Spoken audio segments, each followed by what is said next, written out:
প্রিয় শিক্ষার্থীবৃন্দ, আশা করি আপনারা সবাই ভালো আছেন। অনেকদিন ধরে আমি কোনো প্রকার টিউটোরিয়াল আপলোড করছি না। তো আজকে ভাবলাম সাস এর উপরে একটা লেকচার সিরিজ আপলোড করা যাক। সো এই সিরিজে আমি সাস নিয়ে আলোচনা করব। তো প্রথমে জানতে হবে আমাদেরকে সাস কি জিনিস, সাস কেন ইউজ করব আর কিভাবে ইউজ করবো, এই জিনিসগুলো আমাদের জানতে হবে। ওকে, তো সাস কে আমরা জানার জন্য আমরা এই সাস ওয়েবসাইটে গেলাম।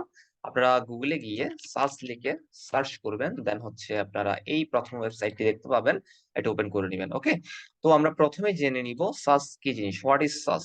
সাস এর ফুল ফর্ম যদি আমরা বলি সেক্ষেত্রে syntactically awesome style sheet. Okay, তো সাস কি জিনিস, it is a pre processor of CSS. Okay, অর্থাৎ এটি সিএসএস এর একটি pre processor. It is an extension of CSS. এটি CSS এর একটি extension. Okay, and it adds some extra features and capabilities on the top of the standard of CSS syntax. Okay, CSS এর অনেকটা বৈশিষ্ট্য, নতুন কিছু বৈশিষ্ট্য এটি অ্যাড করে থাকে। ওকে, তো এখন জানতে হবে কেন আমরা আসলে সাস ইউজ করব, কেন সাস শিখবো। ওকে, SAS is designed to make CSS coding more efficient, maintainable and organized. অর্থাৎ আমাদের এই সাস আমাদের সিএসএস কোডটাকে আরো ইফিশিয়েন্ট করে তোলে এবং মেনটেনেবল করে তোলে এবং অর্গানাইজড ভাবে করে। ওকে, তো সাস এর একটা প্রাইমারি গোল আছে, সেটি সিএসএস কোডকে সিম্পলিফাই করে এবং খুব সুন্দরভাবে ম্যানেজ করতে পারে। ওকে, তো এখন আমরা জানতে হবে যে সাস কে কিভাবে ইউজ করব। এখন আমরা এখানে জানতে পেরেছি সাস সিএসএস এর একটা প্রি প্রসেসর। তাহলে আমাদের সিএসএস জানতে হবে, এবং সিএসএস কোথায় আমরা ইউজ করি? সিএসএস আমরা ইউজ করি সাস এসটিএমএল এর মধ্যে। ওকে, তাহলে আমাদেরকে এসটিএমএল এবং সিএসএস জানতে হবে, দেন আমরা সাস শিখতে পারবো। তো যারা এখন HTML এবং CSS জানেন না, তারা আমার চ্যানেলের HTML এবং CSS সিরিজটা দেখতে পারেন, দেন আপনারা সাস প্র্যাকটিস করবেন। তো এই ভিডিও সিরিজে আমি কয়েকটা 4-5টা টিউটোরিয়াল আপলোড করব। সো সাস এর এই কয়েকটা আসলে টপিকই আছে, তো বেশি ভিডিও হবে না। আপনারা ভালোভাবে মনোযোগ সহকারে যদি একদিন দেখেন তাহলে সাস কি জিনিস আসলে শিখতে পারবেন। তো যদি ভিডিওগুলো ভালো লাগে তাহলে আপনার বন্ধুদের সাথে শেয়ার করবেন। এখন যেহেতু আমরা সাস শিখবো, সো আমরা এই সাস এর ওয়েবসাইটে গেলাম এবং আমরা লার্ন সিএসএস সাস এ ক্লিক করলাম। ওকে, লার্ন সাস এ ক্লিক করলে আপনারা এখানে কিছু টপিক দেখতে পারবেন। আমি ধরে ধরে এই টপিক গুলো আলোচনা করার চেষ্টা করব। তো প্রথম আমরা যেটা করতে হবে, সাস কিভাবে ইউজ করতে হয় সেটা একটু দেখতে হবে। তো আমার পিসির ডেস্কটপে আমি একটা ফোল্ডার ক্রিয়েট করে নিচ্ছি সাস প্র্যাকটিস করার জন্য। সো আমি ফোল্ডারটার নাম দিব সাস প্র্যাকটিস। ওকে, সো এই ফোল্ডারটিকে আমি এখন আমার ভিজুয়াল স্টুডিও কোড এডিটরে ওপেন করে নিব। ওকে, সো আমি ওপেন করে নিলাম। আপনারা ভিজুয়াল স্টুডিও কোড ওপেন করে দেন ওইখান থেকে আপনারা ওপেন ফোল্ডার দিয়ে ওপেন করতে পারেন। আমি টার্মিনালে ইউজ করেছি। ওকে, সো আমি ফোল্ডারটা ওপেন করে নিয়েছি। এখানে যেটা করব, আমি index.html ফাইল ক্রিয়েট করব। ওকে, সো যেহেতু আমাদের HTML লাগবে, এরপর আমরা যেটা করব, আমাদের HTML ফাইলটা রেডি হওয়ার পরে আমরা একটা বেসিক সিনট্যাক্স রেডি করব। ওকে, সো বেসিক সিনট্যাক্স আমাদের রেডি করতে হবে HTML এর জন্য, এবং দেন আমরা যেটা করব, আমরা একটা সাস ফাইল রেডি করব, যেটা সিএসএস ফাইলকে কনভার্ট করব সাস। রাইট? আচ্ছা, যাই হোক, আমি একটা বেসিক সিনট্যাক্স তৈরি করার চেষ্টা করছি। আসলে আমার পিসি একটু সময় নিচ্ছে, জানি না কেন। একটু পরে আমরা করি। আচ্ছা, যাই হোক, এখন আমি সাস ফাইল রেডি করব। সো আমি একটা সাস ফাইল রেডি করতে পারি, যেমন মেইন ডট। আমরা সাস ফাইল লেখার সময় যেটা করব, SC লিখে একটা এক্সটেনশন ইউজ করব, SC। তো দেখতে পাচ্ছেন এখানে একটা লঘু দেখা যাচ্ছে, যেটা আমরা এখানে দেখতে পাচ্ছি অনেকটা এরকম। সো এই ফাইলটা আমরা এখানে ক্রিয়েট করলাম। দেন এখানে এসে আবার আমি বেসিক সিনট্যাক্সটা ক্রিয়েট করার চেষ্টা করলাম। হ্যাঁ, আমি ক্রিয়েট করতে পেরেছি। সো আমি একটা টাইটেল দিলাম সাস প্র্যাকটিস।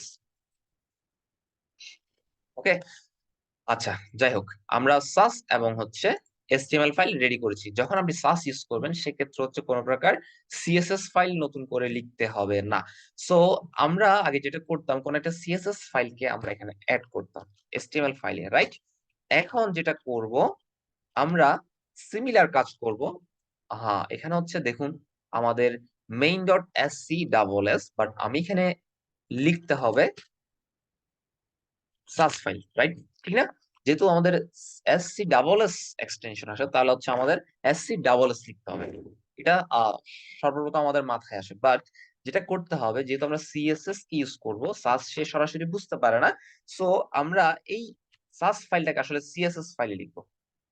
ওকে, সো এখানে নামটা ঠিক থাকবে main, but SC double S এর জায়গায় হবে সিএসএস, রাইট?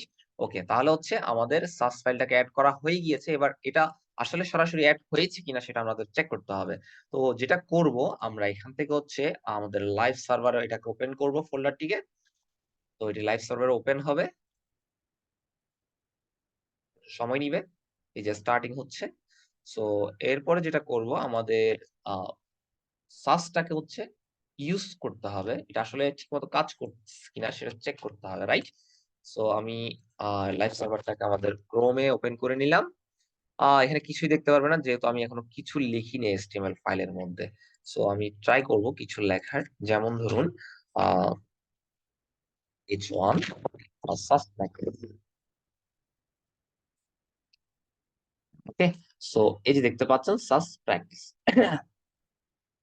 তো আমরা সাস HTML ফাইল লিখলাম, এখন হচ্ছে এটাকে স্টাইল অ্যাড করতে হবে। তো আমি কি দিয়েছিলাম, H1 মেবি। তো H1 কে আমি অ্যাড করবো, H1 এর একটা কালার দিব, কালার প্রপার্টি রাইট। তো আমি মেইন ডট এসসিএস এর মধ্যে কালার এড করেছি, বাট সে কালারটা কিন্তু সে এখনো পাচ্ছে না। তো কেন পাচ্ছে না সেটা আমরা একটু দেখি। তো এই সার্চ যখন আমরা ইউজ করব, এখানে দেখবেন ভিজুয়াল স্টুডিও কোডের নিচে একটা লেখা আছে প্রথমে ওয়াচ সার্চ। তো আমাদেরকে সার্চটাকে ওয়াচ করতে হবে, এটা আসলে ঠিকমতো কাজ করছে কিনা।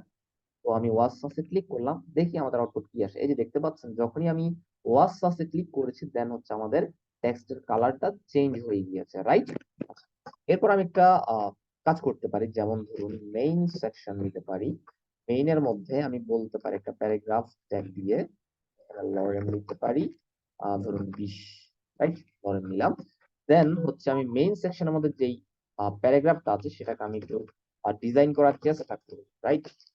তো মেইনের মধ্যে প্যারাগ্রাফ ট্যাগ দিলাম। দেন হচ্ছে আমি এটার একটা ব্যাকগ্রাউন্ড কালার দিতে পারি। ব্যাকগ্রাউন্ড কালার দিব ইয়েলো, রাইট? দেখি আমাদের আউটপুটটা কি দেখায়, হ্যাঁ দেখাচ্ছে। সো এরপর একটা আমি প্যাডিং দিব, প্যাডিং দিতে পারি 10 পিক্সেল চারদিকে। দেন বর্ডার দিতে পারি, বর্ডার আপাতত লাগছে না, সমস্যা নেই, আমরা হচ্ছে প্যাডিংটা ইউজ করলাম।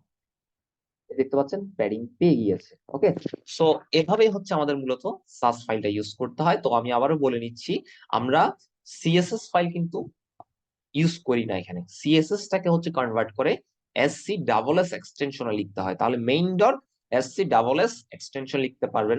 ওকে, দেন হচ্ছে আমরা যখন এখানে এসটিএমএল ফাইলে সেটাকে অ্যাড করব, তখন হচ্ছে আপনি ওই এসসি ডাবল এস এর জায়গায় শুধুমাত্র লিখবেন সিএসএস। ওকে, তো এইভাবে হচ্ছে আমরা সাসটাকে ইউজ করব। এবং এর পরের ভিডিও টিউটোরিয়াল থেকে আমি হচ্ছে ধীরে ধীরে প্রত্যেকটা টপিক গুলো আলোচনা করব। আমি পরের ভিডিও টিউটোরিয়ালে ভ্যারিয়েবল নিয়ে আলোচনা করব। তো পরবর্তী ভিডিও টিউটোরিয়াল দেখার আমন্ত্রণ রইল। সকলে ভালো থাকবেন, সুস্থ থাকবেন, ধন্যবাদ।